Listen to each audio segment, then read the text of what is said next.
All right. So, have you ever thought of an idea for your story, but you just wasn't certain about it until you saw it in another story? I feel like that's the main benefits of reading, at least for me, what I've noticed. And I don't think I've ever seen this tip before when it comes to how reading can help you as a writer.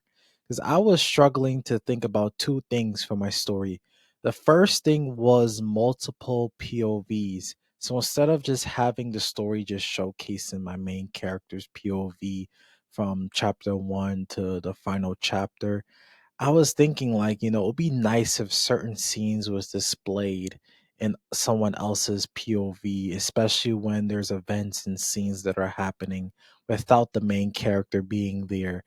But it wasn't until I read a story, I think it's called King of Kings, is when I realized when I see the story implemented another POV of another character throughout, and I see how it's executed in that story. It's like, okay, like it builds up confidence, like I think that's what it does. Like reading other stories, especially when it's like similar to your story, like same genre, of course. Like I think when you do that, it really builds up your confidence in the ideas you came up with, especially when you see others implement those ideas and it works out well for them. And it kind of also gives you a bit of a blueprint of how you could implement it in your own story, so that it could work. And if you see the success of others, of them making it work, then of course you should be able to make it work as well, or you have a shot at making it work. So yeah, so in a way, it doesn't feel like you're into like reinventing the wheel, and it works some way. Like it's possible that it works. Like, of course, if you're in a situation where you don't feel like risking it as much, like things like that with, especially with multiple POVs, because, when you are having your main character just not be involved for like a chapter or two, and you're relying on other characters to, showcase an important scene, and, that could get a little tricky if the reader doesn't really, let's say, don't feel a connection or don't really enjoy the presence of other characters without the main character being involved. So yeah, like just reading that just really helped me like showcase like a blueprint, a plan of how I could execute that. And I think on one way it was by introducing it early on, like not just, I think it'd be weird if you have it where you have the main character's POV for like let's say 10 chapters straight, or let's say 15 chapters straight, and then all of a sudden you just like change the POV, like midway through the book, and then you just start having that for like 2 to 3 chapters, unless it's like very relevant to the main character and what they're going through in their main mission, and yeah, it probably could work. But I think if you have like a big switch up in the middle of the story, then that's when it could get a little wonky, and then it might not work as well. But seeing it work in, the story's called Kin of Kings, and seeing it how it works, where they introduced it a little bit earlier on, I think it was like by chapter either three. It was either three, four, or five. One of those chapters, right?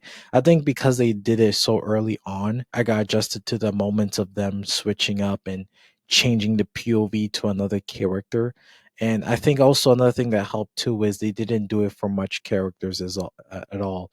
I think they only did it for two characters, two, no, three characters. Yeah, I believe it was only like three, maybe four, actually. Yeah, so they actually done to a couple characters, honestly, but maybe because I'm thinking about book two. Like on book one, I think they only did it with three characters, and then with two, they did it with, I believe it was. Actually, yeah, I think it still was 3, because they the one that was showcasing the POV in book 1, they decided to take off that POV for that character, and they added another character to add their POV. So I think they kept it as 3, honestly. And then I think it's just because from book 1 they took away the POV of one, and then they added a POV of another in book 2. I think that's why it's still 3 technically. But yeah, so I think there's also a limit to it as well of how many character POVs you could really do. I think Game of Thrones does it a lot. At least what I've heard. I actually haven't watched or read Game of Thrones at all, and I think probably Lord of the Rings does it a lot too. And they probably have a better sense of how to switch POVs, in a sense, for a story, especially when you have an established main character.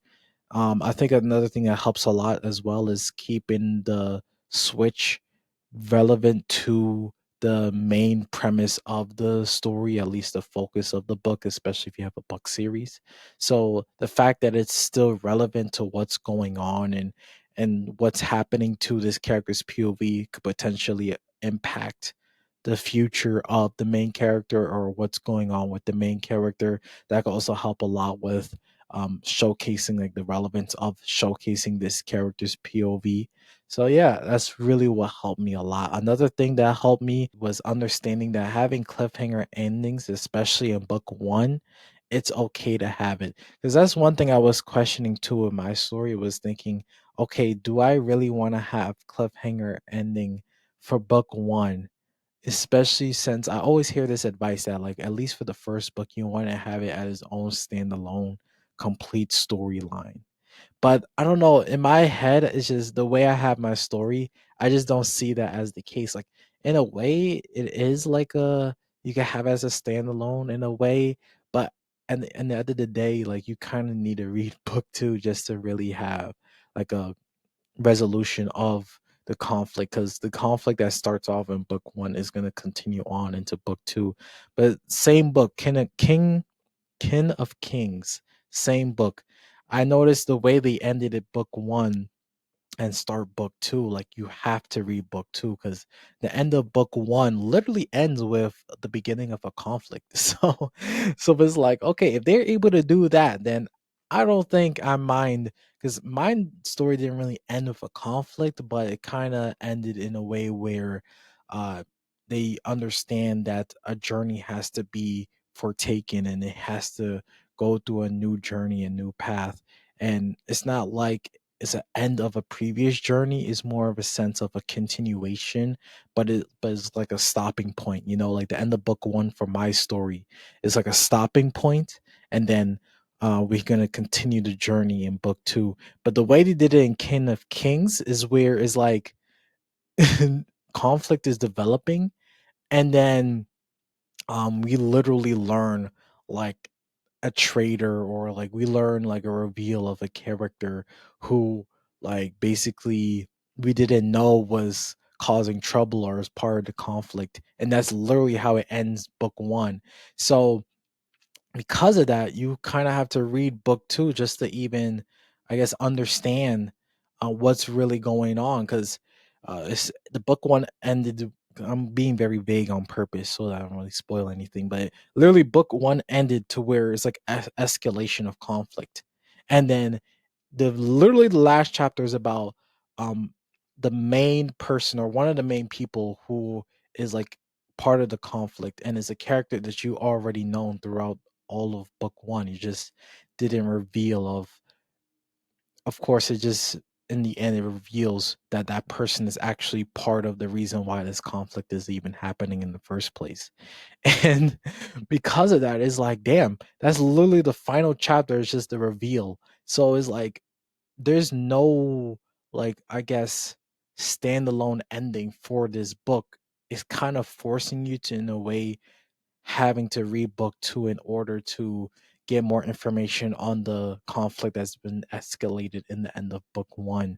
So yeah, like I think those two things is one of the main things I was debating in my head for so long in my story, like I was thinking for the POVs, I was thinking like, man, I really will want to showcase like the prince is the main character from my story, but I want to showcase POVs of the king and what he's doing, especially when the prince is not around. What is the council members telling him? Like what is going on when it comes to like running the uh kingdom, of course. Like I kind of want to showcase on how others feel about the prince and showcase that as well, because this, is about really the prince being kicked out of the kingdom, and others, like the council members, believing it's for his own good. So I kind of want to showcase their POVs as well. But like seeing it executed in another book and then seeing how it was successful, and others actually enjoy that and they actually continue reading off of that, it gives me confidence, and it makes me realize and believe in my story and believe that I could implement those ideas, implement multiple POVs. Maybe I'll limit it to like 2 to 3 people, and also end book one in somewhat of a cliffhanger to where the conflicts are connected between book one and book two. So yeah, like I would like to know, like, what was your experience when it comes to reading and also writing a story that is similar to what you're reading? Like, has it ever come across to you that what you're reading kind of validates some ideas that you had for your story, kind of boosts your confidence in a way? I'd like to know scenarios like that, if that ever happened to you, because this just happened to me recently, and that's the reason why I wanted to share this video. My goal for this year is to read like 24 books for the year. That's my goal, because honestly, I'm not that big of a reader. I'm more of a person who like watches films and watch shows and movies. But there is a lot of good books out there that I haven't read that I know will be great reads, and I just haven't, of course, get the chance to know about them because I just so focused on just watching shows or watching movies that I missed out on a lot of great books. One of the great books that I missed out that I ended up reading last year was The False Prince. Great, great book. That was a great series. And I actually made a video on book one because I read that book in 2 days. So if you want to check out that video, I'm also going to leave probably a link, or probably gonna be in display screen when I end this video. So yeah, you let me know your thoughts on all that. King of Kings, I probably would give it a good rating too. I think it's like a 7.5 or 8. I don't think it's as good as the False Prince. False Prince is like a 10 out of 10 for me. That blew me away, honestly. But King of Kings is still a good book to read. I'm still reading book two right now for the series. I forgot how many books they have. I think it's like 3 or 4 books. I think it's three actually. But yeah, you let me know your thoughts, and suggest some books too as well if you have any book suggestions. I'm currently reading like medieval type of books because of course I'm reading like a kingdom type of stories. If you have any suggestions for those, then yeah, you let me know if you have any in the comment section down below. Let me know any type of I guess benefits you gain from reading books when it comes to helping out with your story as well. So yeah, thank you for watching.